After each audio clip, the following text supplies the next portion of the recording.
Ravivez votre foi à travers les Écritures inspirées de Dieu. Voici votre lecture de méditation quotidienne.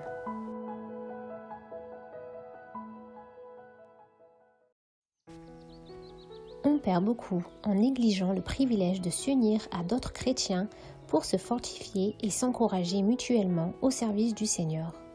Les vérités de la parole inspirée perdent leur éclat et leur importance. Nos cœurs ne sont plus éclairés et vivifiés par leur influence sanctifiante et on décline spirituellement.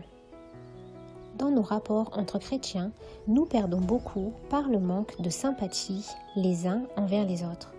Celui qui se renferme en lui-même n'occupe pas la place que le Seigneur lui avait assignée.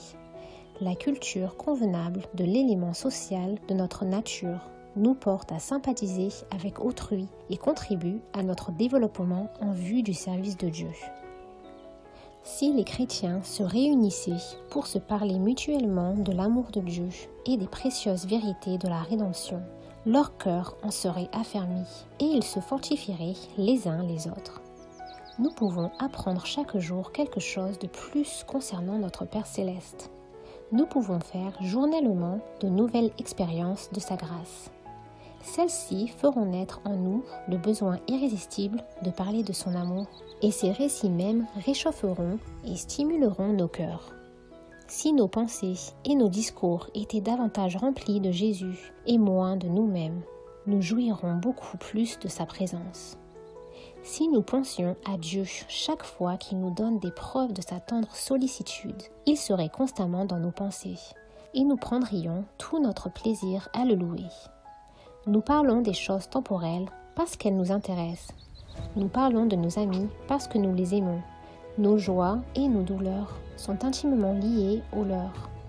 Et pourtant, nous avons infiniment plus de raisons d'aimer Dieu que nos amis terrestres. Lui donner la première place dans nos pensées, parler de sa bonté et de sa puissance devrait être pour nous les choses les plus naturelles du monde. Les riches dons qu'il nous a départis n'étaient pas destinés à nous absorber tellement que nous n'ayons plus une seule pensée pour lui.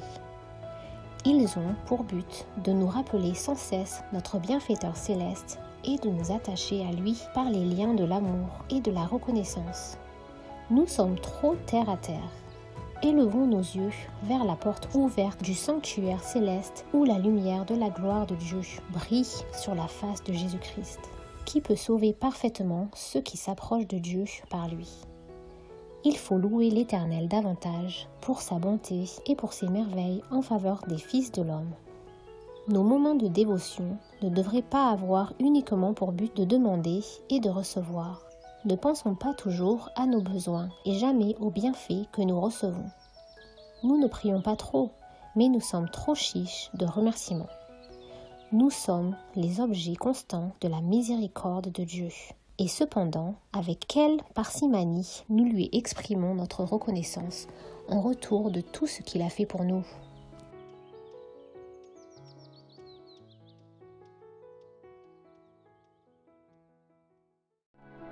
Merci pour votre écoute et rejoignez-nous demain pour la suite de notre lecture. Que Dieu vous bénisse.